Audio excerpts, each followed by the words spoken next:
नमस्कार, मैं अपूर्वा। आप देख रहे हैं यूथ इंडिया। आइए नजर डालते हैं आज की कुछ खास खबर की ओर। पंजाब में पराली जलाने से बढ़ने लगा वायु प्रदूषण।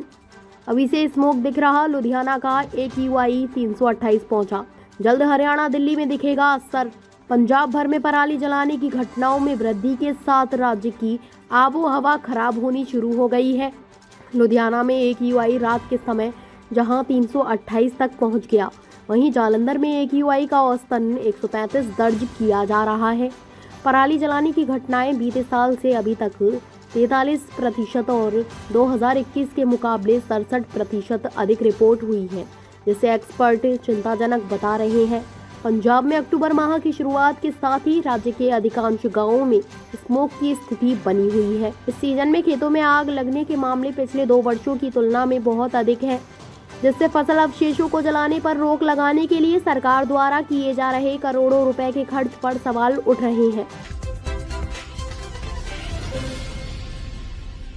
राहुल गांधी बोले मध्य प्रदेश बीजेपी RSS की लेबोरेटरी।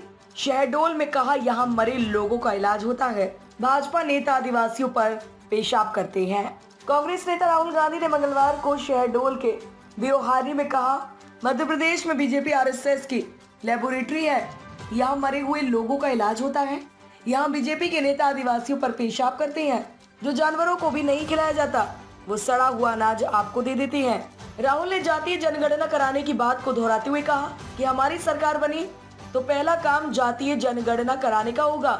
चुनाव की तारीख का ऐलान होने के बाद राहुल गांधी का ये पहला और 10 दिन के अंदर दूसरा MP का दौरा है। इससे पहले वे 30 सितंबर को शाजापुर जिले के काला पीपल विधानसभा क्षेत्र में जन आक्रोश रैली में शामिल होने आए थे। अगर भारत सरकार 100 रुपए खर्च करती है तो OBC वर्ग के अफसर सिर्फ 5 रुपए का निर्णय लेते हैं। अब आप ये बताइए कि अगर भारत सरकार 100 रुपए खर्च करती है तो आदिवासी अफसर कितने रुपए का निर्णय लेते हैं।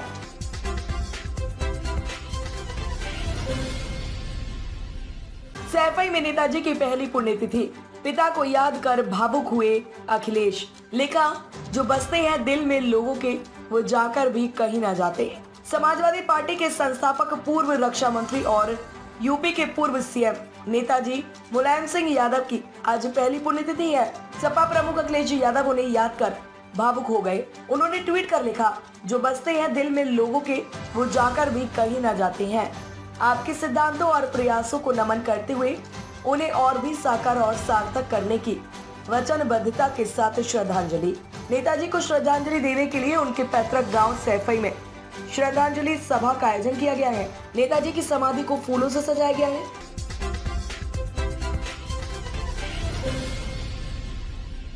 योगी बोले, यूपी में 1 करोड़ युवाओं को रोजगार देंगे। 6 साल में 6 लाख को सरकारी नौकरी मिली। पहले एक वर्ग को मिलती थी, हमने खत्म किया। यूपी में आने वाले दिनों में 1 करोड़ युवाओं को रोजगार मिलेगा।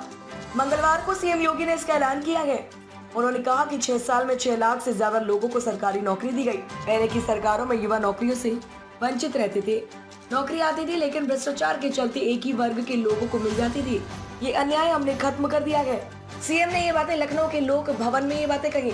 इसके साथ ही उन्होंने 393 होम्योपैथिक फार्मासिस्ट को अपॉइंटमेंट लेटर दिया। CM ने कहा कि ये वही यूपी है जहां पहले अराजकता और गुंडागर्दी थी, लेकिन अब न सिर्फ निवेश बढ़ रहा है बल्कि युवाओं को नौकरी भी मिल रही है। उत्तर प्रदेश में 38 लाख करोड़ का निवेश जिस दिन धरातल पर उतरेगा, उस दिन 1 करोड़ से ज्यादा युवाओं को रोजगार मिलेगा।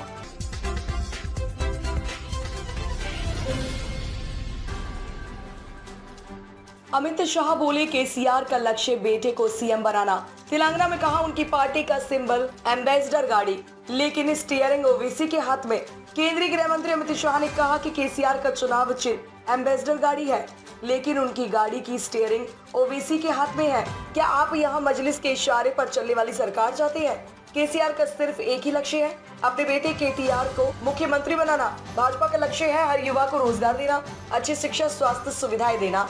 उन्होंने कहा कि कल चुनाव आयोग ने चुनाव आयोग की घोषणा की। क्या आप तेलंगाना में फिर से KCR सरकार को लाना चाहते हो? आपकी आवाज बताती है कि 3 दिसंबर को यहाँ मोदी सरकार बन रही है। अमित शाह ने 10 अक्टूबर को तेलंगाना के आदिलाबाद में जन गर्जना रैली को संबोधित करते हुए ये बातें कही। मैं छोटा था तब यहाँ आया था तो कोमाराम भीम का नाम सुनकर रोंगटे खड़े हो जाते थे। उन्होंने आजादी के लिए लड़ाई लड़ी। ये वही भूमि है जिसमें आजादी के लिए 2 लड़ाइयाँ लड़ी। देश ने सिर्फ अंग्रेजों से आजादी की लड़ाई लड़ी, लेकिन तेलंगाना पहले अंग्रेजों के खिलाफ लड़ा, फिर निजामों से। ताज़ा खबरों से जुड़े रहने के लिए हमारे चैनल को सब्सक्राइब करें और बेल आइकन को दबाना ना भूलें, ताकि हर खबर की नोटिफिकेशन आपको मिलती रहे।